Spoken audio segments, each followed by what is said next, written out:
Hello दोस्तों, मेरा नाम है सूर्य प्रकाश पांडे और हम इस लेक्चर में रिएक्शन मैकेनिज्म का तीसरा लेक्चर है ये। इसमें पढ़ने वाले हम एम्बीडेंटेड न्यूक्लियोफाइल के बारे में और इलेक्ट्रोनेगेटिविटी के बारे में समझने वाले हैं।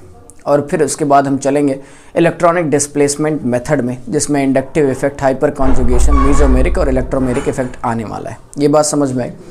अगर मैं बात करूं दोस्तों, तो अभी तक जो हमने पढ़ा है वो इंट्रो पढ़ा था, इंट्रोडक्शन था कि बॉन्ड का फिजन कैसे होता है, हेट्रोलिसिस, होमोलिसिस के बारे में पढ़ा, अटैकिंग रिएजेंट्स के बारे में पढ़ा, रिएक्शन इंटरमीडिएट के बारे में पढ़ा। अब जो हमें टॉपिक हमने लिया है वो अटैकिंग रिएजेंट ही है, लेकिन उसमें एम्बीडेंट न्यूक्लियोफाइल इसको कहते हैं। अटैकिंग रिएजेंट दो तरीके के थे, इलेक्ट्रोफाइल, न्यूक्लियोफाइल, उसी का ये हिस्सा है।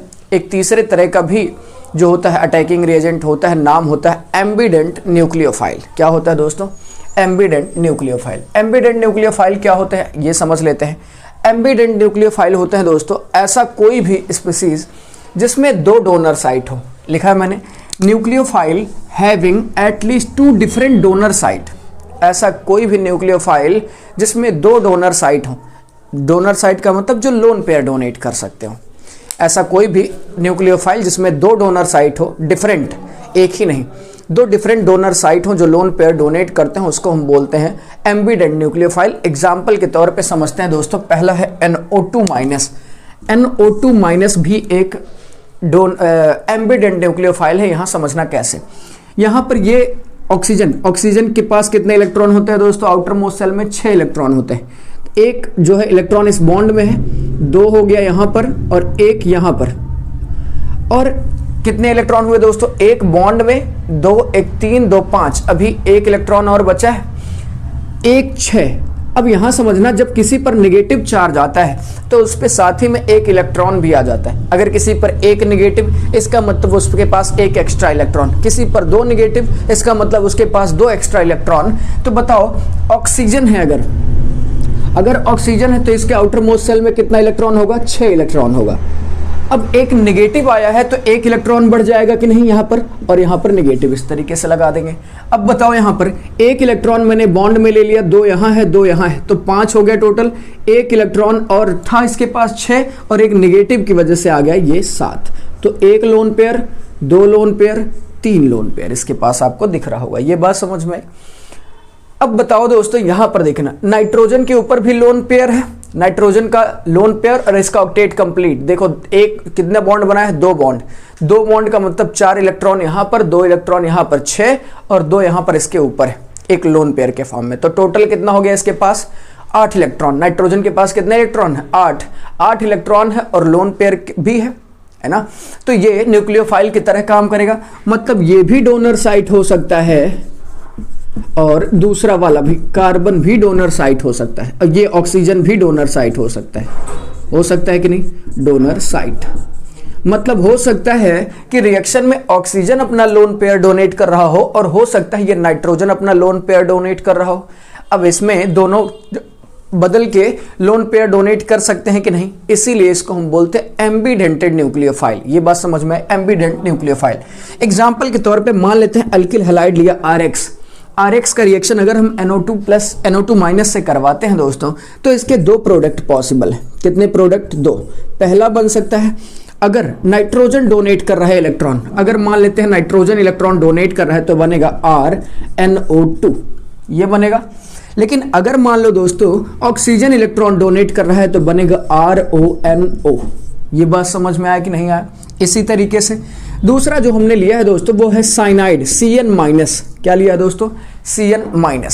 CN- भी एम्बीडेंट न्यूक्लियोफाइल की तरह काम करता है। कैसे देखना, मुझे बताओ। CN- का अगर मैं बोलूं दोस्तों, यहां देखना, C∧N है, साइनाइड CN- होता है। अब देखो, कार्बन के आउटर मोस्ट सेल में कितने इलेक्ट्रॉन होते हैं? 4। कितने इलेक्ट्रॉन होते हैं दोस्तों? 4। अब 4 में से 3 तो इसने बॉन्ड यहाँ नाइट्रोजन के साथ शेयर कर लिया है, बचा इसके पास कितना इलेक्ट्रॉन? 1। अब इस पे नेगेटिव आएगा तो 1 इलेक्ट्रॉन और बढ़ जाएगा, मतलब टोटल इसके सेल में कितना इलेक्ट्रॉन हो जाएगा? 5। अब ये 3 इलेक्ट्रॉन जो है शेयर करके बैठा किसके साथ? नाइट्रोजन के साथ। अरे है कि नहीं? और नाइट्रोजन के आउटर मोस्ट सेल में 5 इलेक्ट्रॉन होते हैं, 3 इसने यहां शेयर कर रखा है और 2 यहां पर। यहां पर देखना कार्बन का बताओ, एक लोन पेयर है इसके पास माइनस के साथ, कितना इलेक्ट्रॉन है इसके पास बताओ, 3 बॉन्ड पेयर में, मतलब यहाँ से टोटल 6 इलेक्ट्रॉन हो गया और ये 2 इलेक्ट्रॉन, टोटल इलेक्ट्रॉन कितने हो गए दोस्तों, 8 इलेक्ट्रॉन। इसका ऑक्टेट कंप्लीट है, लोन पेयर है, न्यूक्लियोफाइल की तरह काम करेगा।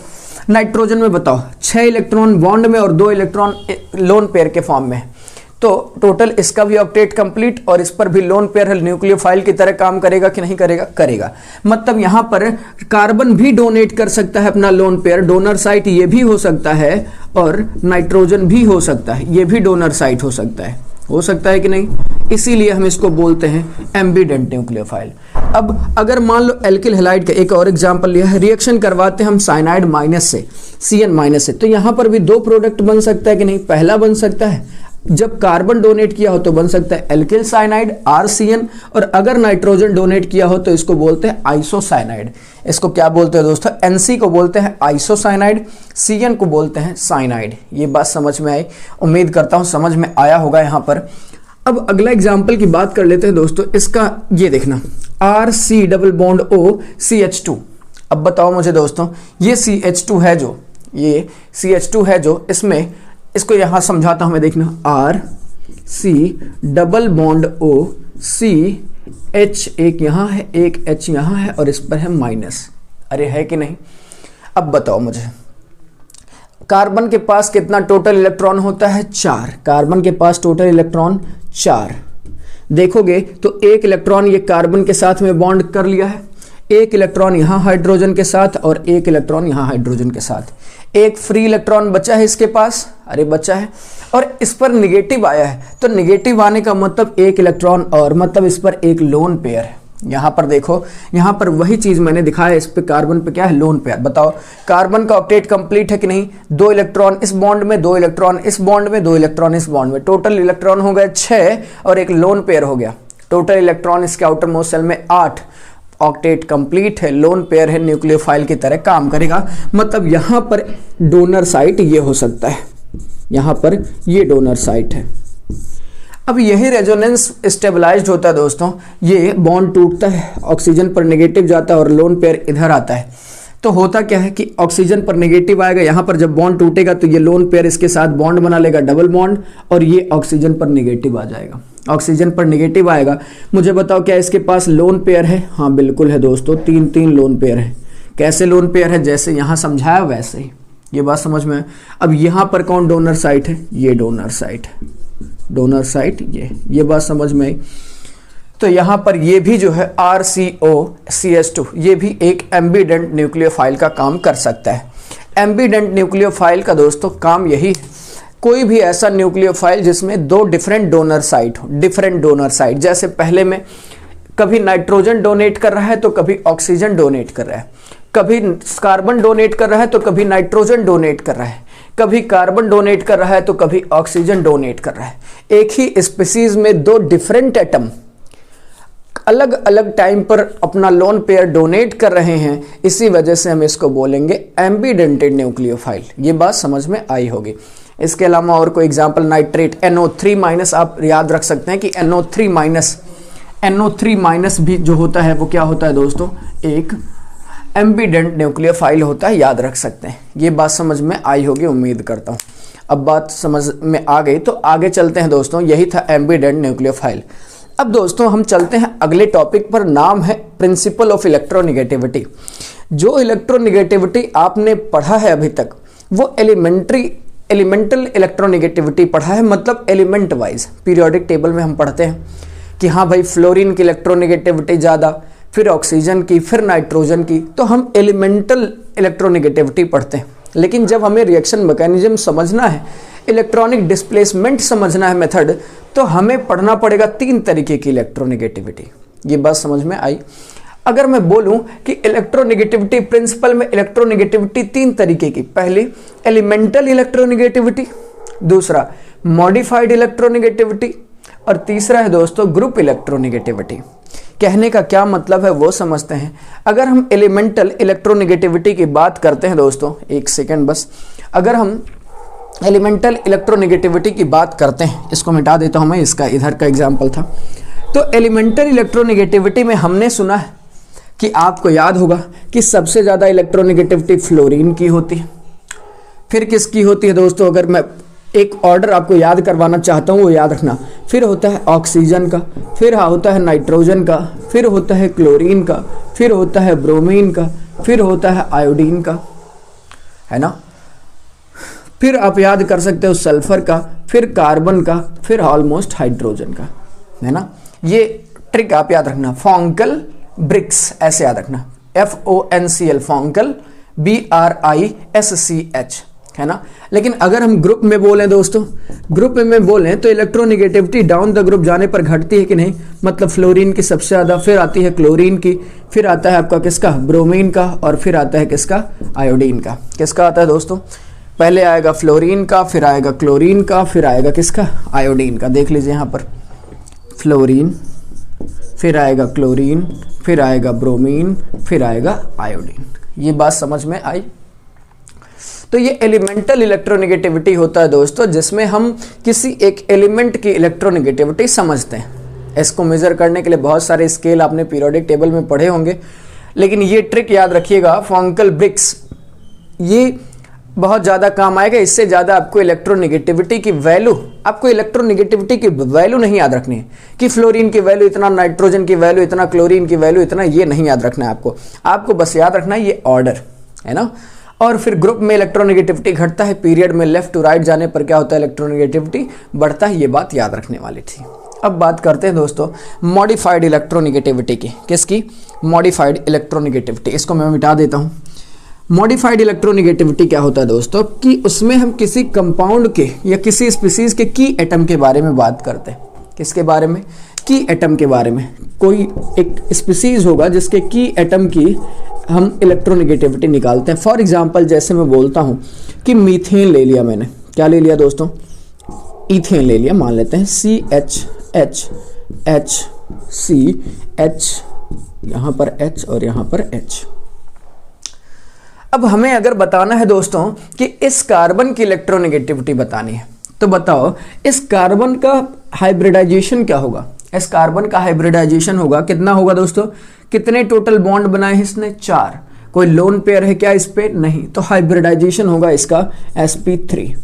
अच्छा बताओ मुझे, sp3 में परसेंटेज एस कैरेक्टर कितना है दोस्तों, परसेंटेज एस कैरेक्टर कैसे निकालते हैं बताओ। टोटल कितने ऑर्बिटल इन्वॉल्व है इसमें, 4 में एस का ऑर्बिटल कितना है, 25% ना। तो हम कहेंगे इसमें इलेक्ट्रॉन परसेंटेज एस कैरेक्टर है, परसेंटेज एस कैरेक्टर है 25%। कितना है दोस्तों, 25% है कि नहीं।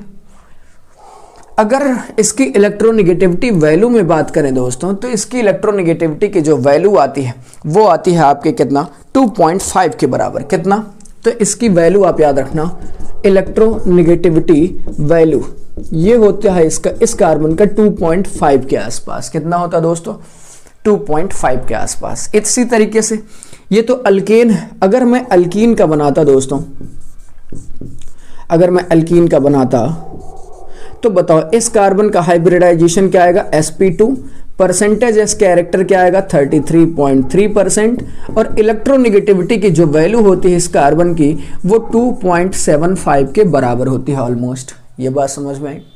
अच्छा अगला एग्जांपल अगर मैं बोलता दोस्तों अल्काइन के बारे में, तो अल्काइन का बताओ मुझे, इस कार्बन का हाइब्रिडाइजेशन क्या होगा sp, परसेंटेज एस कैरेक्टर क्या होगा दोस्तों 50%, इलेक्ट्रोनेगेटिविटी की जो वैल्यू आती है दोस्तों वो होता है ऑलमोस्ट 3 के बराबर। किसके बराबर होता है दोस्तों, 3 के बराबर होता है। अब यहाँ समझने वाली बात यही है कि हम की एटम ढूंढेंगे मॉडिफाइड इलेक्ट्रोनेगेटिविटी में, हम की एटम की इलेक्ट्रोनेगेटिविटी देखते हैं। सबसे ज़्यादा बार पूछा जाने वाला क्वेश्चन ये है अल्काइन कि अल्काइन में जो कार्बन है उसकी इलेक्ट्रोनेगेटिविटी सबसे ज़्यादा 3 के ऑलमोस्ट बराबर, फिर अल्कीन का आता है और फिर किसका आता है, अल्केन का। इन सब का समरी यही है कि अगर परसेंटेज एस कैरेक्टर ज़्यादा होता है कहीं पर तो इलेक्ट्रोनेगेटिविटी की वैल्यू भी क्या होती है, ज़्यादा होती है। ये बात समझ में आई आपको। अब आगे इसके बारे में और डिस्कशन करेंगे। अब आता है दोस्तों ग्रुप इलेक्ट्रोनेगेटिविटी। ग्रुप इलेक्ट्रोनेगेटिविटी में मैंने एग्जांपल दिया है, फॉर एग्जांपल जैसे मिथाइल CH3 का दिया है, NO2 का दिया है, साइनाइड का दिया। इन सब का काम कहाँ आने वाला है, इंडक्टिव इफेक्ट में, मीजोमेरिक इफेक्ट में, कि ये इलेक्ट्रॉन खींचते हैं या फिर इलेक्ट्रॉन देते हैं। उसके बेसिस पर इनको हम क्लासीफाई करेंगे। आगे जो आई का ऑर्डर लिखते हैं इंडक्टिव इफेक्ट वगैरह का, हम उसी के बेसिस पर ग्रुप इलेक्ट्रोनेगेटिविटी के बेसिस पर लिखते हैं और वो आगे हम लोग पढ़ेंगे। अभी आपको क्या ध्यान देना था, ये एलिमेंटल इलेक्ट्रोनेगेटिविटी मैंने बताया, fluorine, oxygen, nitrogen, chlorine, bromine, iodine, sulphur, carbon, hydrogen, ये ऑर्डर याद रखना था। अगर हम किसी पीरियड में लेफ्ट टू राइट जाते हैं तो इलेक्ट्रोनेगेटिविटी की वैल्यू जो होती है बढ़ती है, लेकिन अगर किसी ग्रुप में टॉप टू बॉटम जाते हैं तो इलेक्ट्रोनेगेटिविटी की वैल्यू क्या हो जाती है, घट जाती है। ये बात समझ में आई। अब अगर बात करते हैं दोस्तों ग्रुप इलेक्ट्रोनेगेटिविटी, अब कुछ और चीज़ें हैं जो कि इलेक्ट्रोनेगेटिविटी की वजह से आती हैं, जैसे bond angle, percentage, s character, ये सबके बारे में हम डिस्कस कर लेते हैं। आइए एक बार चलते हैं दोस्तों अब आगे। हमने इलेक्ट्रोनेगेटिविटी को 3 तरीके से समझा। एलिमेंटल इलेक्ट्रोनेगेटिविटी उतना ही था। मॉडिफाइड इलेक्ट्रोनेगेटिविटी में थोड़ा बहुत हमें और समझना है, जिसका एप्लीकेशन बहुत ज़्यादा आने वाला है आगे, तो वो समझ लेते हैं। मॉडिफाइड इलेक्ट्रोनेगेटिविटी दोस्तों 3 फैक्टर पे डिपेंड करता है। मॉडिफाइड इलेक्ट्रोनेगेटिविटी किन फैक्टर पे डिपेंड करता है, 3 फैक्टर पे डिपेंड करता है। पहला चार्ज, दूसरा बॉन्ड एंगल और तीसरा इफेक्ट ऑफ हाइब्रिडाइजेशन। पहला चार्ज की बात समझ लेते हैं दोस्तों। एक बात बताइए, इलेक्ट्रोनेगेटिविटी का मतलब होता है इलेक्ट्रॉन विड्रॉ करने की टेंडेंसी ना। इलेक्ट्रॉन विड्रॉ कौन करेगा, इलेक्ट्रॉन अपनी तरफ कौन खींचेगा, जिसके पास इलेक्ट्रॉन की होगी कमी, वही इलेक्ट्रॉन खींचेगा। इसका मतलब अगर मैं बोलूं कि 2 लोग हैं, राम है, श्याम है, राम के ऊपर नेगेटिव चार्ज है और श्याम के ऊपर पॉजिटिव चार्ज है, इलेक्ट्रॉन को कौन खींचेगा, पॉजिटिव वाला खींचेगा ना। श्याम जी खींचेंगे इलेक्ट्रॉन को, राम तो नहीं खींचने वाले क्योंकि राम के ऊपर पहले से ही नेगेटिव चार्ज है। इसका मतलब इलेक्ट्रोनेगेटिविटी उसकी ज्यादा जिसके ऊपर पॉजिटिव चार्ज ज्यादा। जितना ज्यादा पॉजिटिव चार्ज अगर किसी पे, उतना ही ज्यादा उसकी क्या होगी, इलेक्ट्रोनेगेटिविटी होगी। ये बात समझ में। अब समझते हैं दोस्तों यही बात। अगर मैं बात करता हूं इसकी तो कि चार्ज के पर डिपेंडेंसी के हिसाब से, तो बताओ इस ए, मान लेते हैं ए कोई एलिमेंट है, कोई भी स्पीसीज है, ए पर है पॉजिटिव चार्ज, इस ए पर है पार्शियल पॉजिटिव, ये ए न्यूट्रल है, इस पर कोई चार्ज नहीं है, इस ए पर है पार्शियल नेगेटिव और इस ए पर है टोटल नेगेटिव।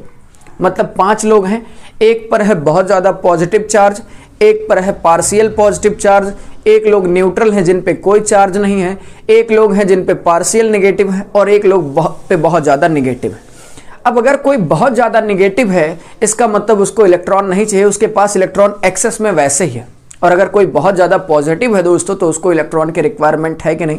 इसीलिए अगर मैं बोलूं कि इलेक्ट्रोनेगेटिविटी का ऑर्डर, तो आपको ये ऑर्डर परफेक्ट लगेगा कि इस पर है पॉजिटिव चार्ज, इस पर अगर पॉजिटिव चार्ज ज़्यादा तो इसकी इलेक्ट्रोनेगेटिविटी ज़्यादा, क्योंकि इलेक्ट्रॉन खींचने की टेंडेंसी उसकी होगी ज़्यादा। उससे कम इलेक्ट्रोनेगेटिविटी होगी जिस पर थोड़ा कम पॉजिटिव चार्ज है, और उससे कम होगा कोई न्यूट्रल जिस पे कोई चार्ज ही नहीं है, ना तो पॉजिटिव ना तो न्यूट्रल, वो ना तो नेगेटिव। और अगर मैं बोलूं इन दोनों में, तो जिस पर कम नेगेटिव है वो इलेक्ट्रॉन खींच सकता है, लेकिन जिस पे बहुत ज़्यादा नेगेटिव हो वो इलेक्ट्रॉन क्यों खींचेगा भाई, क्योंकि उस पर इलेक्ट्रॉन पहले से ही ज़्यादा, तो वो इलेक्ट्रॉन खींचेगा नहीं, उसकी इलेक्ट्रोनेगेटिविटी सबसे कम होगी। ये बात समझ में। आगे बात करते हैं दोस्तों, अगर हम इन 3 एग्जाम्पल के थ्रू समझते हैं, तो अगर आप देखोगे NH3 पे प्लस है, NO2 है, NH2 है। अगर मैं पूछूं कि इन तीनों में इलेक्ट्रोनेगेटिविटी का ऑर्डर मुझे बता दो कि सबसे ज्यादा इलेक्ट्रोनेगेटिविटी किसकी होगी, NH3 प्लस की, NO2 की या फिर NH2 की। तो आपको यह समझना होगा कि इस पर तो पॉजिटिव चार्ज दिख रहा है, लेकिन इन दोनों में कोई चार्ज दिख रहा है क्या, नहीं।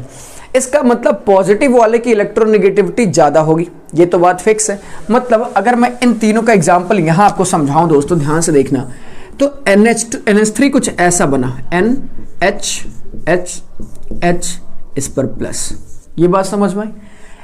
NO2 की बात समझते हैं दोस्तों, NO2 ये है आपका NO2 है ना। NO2 का अगर हम समझना चाहते हैं तो NO2 का कुछ इस तरीके से, NO2 इस पर आएगा। अब ऑक्सीजन नाइट्रोजन के बीच में इलेक्ट्रोनेगेटिविटी किसकी ज्यादा, ऑक्सीजन की ज्यादा। मतलब इस पर आएगा पार्शियल नेगेटिव और इस पर आएगा पार्शियल पॉजिटिव। आएगा कि नहीं आएगा। अगर इसका एग्जाम्पल बोलते हैं दोस्तों NH2 का, तो NHH, इन दोनों में नाइट्रोजन और हाइड्रोजन में इलेक्ट्रोनेगेटिविटी किसकी ज़्यादा दोस्तों? नाइट्रोजन की। तो नाइट्रोजन के ऊपर आएगा पार्शियल नेगेटिव और इस पर आएगा पार्शियल पॉजिटिव। हम नाइट्रोजन का की एटम मान के चलना है, क्योंकि नाइट्रोजन ही है जिसकी इलेक्ट्रोनेगेटिविटी हम देख रहे हैं। किसकी इलेक्ट्रोनेगेटिविटी देखना है दोस्तों? अंडरलाइन जिसको किया है नाइट्रोजन को, उसी की। अब अगर ध्यान से देखो तो यहाँ NO2 में नाइट्रोजन के ऊपर आया है पार्शियल पॉजिटिव, पार्शियल पॉजिटिव आया है NO2 के ऊपर। अगर यहाँ NH2 में देखें तो इस पर आया है पार्शियल निगेटिव। अब बता सकते हो क्या कि किसकी इलेक्ट्रोनेगेटिविटी ज्यादा होगी? तो हम कहेंगे प्लस वाले की इलेक्ट्रोनेगेटिविटी ज्यादा, फिर पार्शियल पॉजिटिव वाले की, फिर और नेगेटिव वाले की। मतलब अगर मैं बोलूं NH3 प्लस की इलेक्ट्रोनेगेटिविटी सबसे ज्यादा, फिर NO2 की, और फिर आएगा NH2 की। ये बात समझ में आई होगी उम्मीद करता हूं। अगले एग्जाम्पल की तरफ चलते हैं दोस्तों। यहां भी देख करके बता सकते हैं OR2 प्लस है और फिर ये क्या है? OR है। बताओ मुझे, OR2 प्लस में तो प्लस ये पहले ही दिख गया और ये न्यूट्रल है। अरे है कि नहीं? जाहिर सी बात है, प्लस और न्यूट्रल में हम किसको सिलेक्ट करेंगे? प्लस वाले को, इसकी इलेक्ट्रोनेगेटिविटी ज्यादा। ये बात समझ में आई। अब ये पहला फैक्टर था दोस्तों कि हम इलेक्ट्रोनेगेटिविटी चार्ज पर कैसे डिपेंड करती है। मतलब अगर किसी पर बहुत ज़्यादा पॉजिटिव आ रहा है तो उसकी इलेक्ट्रोनेगेटिविटी ज़्यादा, और अगर किसी पर सबसे ज़्यादा निगेटिव आ रहा है तो उसकी इलेक्ट्रोनेगेटिविटी सबसे कम। अब अगर दूसरे फैक्टर की बात करते हैं दोस्तों हम लोग, बॉन्ड एंगल की। बॉन्ड एंगल की बात करते हैं, इसको मैं मिटा देता हूँ। बॉन्ड एंगल की अगर हम बात करें दोस्तों, तो बॉन्ड एंगल में हमने दो फॉर्मूले आपको याद रखना है, पहले भी पीरियोडिक टेबल में हम पढ़ाएं। अगर मैं बात करता हूं परसेंटेज एस कैरेक्टर की, तो परसेंटेज एस कैरेक्टर जो होता है वो डायरेक्टली प्रोपोर्शनल होता है किसके? बॉन्ड एंगल के। परसेंटेज एस कैरेक्टर किसके प्रोपोर्शनल होता है? बॉन्ड एंगल के बराबर होता है, डायरेक्टली प्रोपोर्शनल होता है। Percentage s character directly proportional to bond angle. मतलब जितना ज्यादा परसेंटेज एस कैरेक्टर होगा उतना ज्यादा बॉन्ड एंगल होगा। कैसे, आइए समझाता हूं मैं आपको। हमने लिया था दोस्तों अल्केन का एग्जाम्पल, अल्केन का एग्जाम्पल लिया था।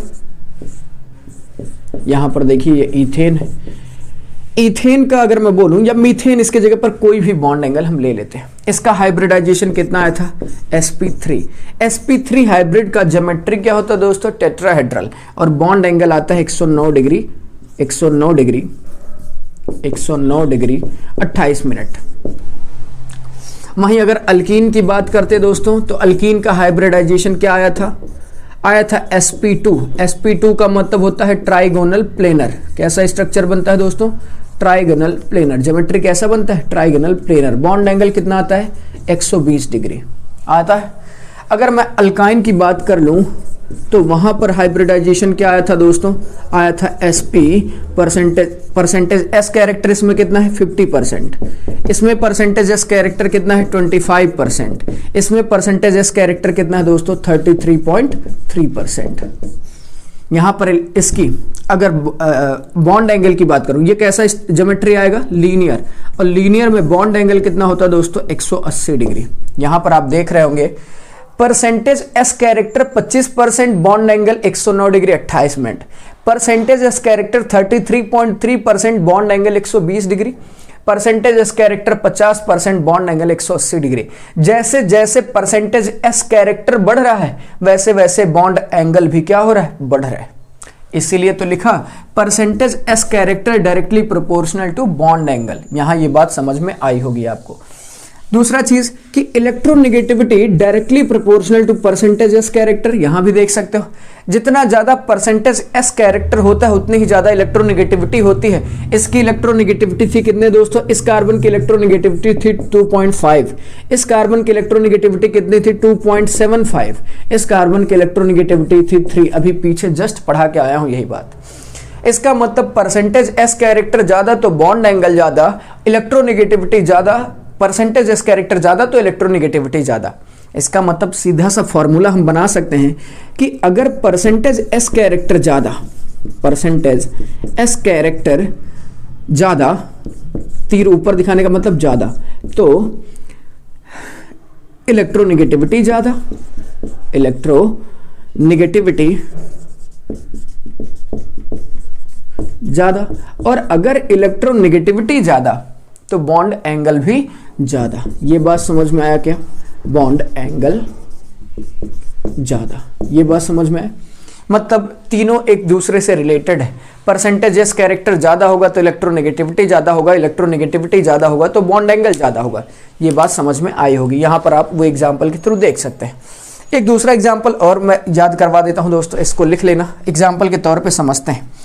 एक एग्जाम्पल मैं देता हूँ, ये नोट कर लीजिएगा, आगे देखते हैं। अगर मैं परसेंटेज एस कैरेक्टर की बात करूँ दोस्तों या बॉन्ड एंगल की बात करूँ, इसका मतलब कोई भी एक 3 एग्जाम्पल लेता हूँ। मान लेते हैं दोस्तों कोई आर है, इसके साथ ए एटम जिसकी हम सेंट्रल एटम है या की एटम है, इससे एक ग्रुप जुड़ा हुआ है।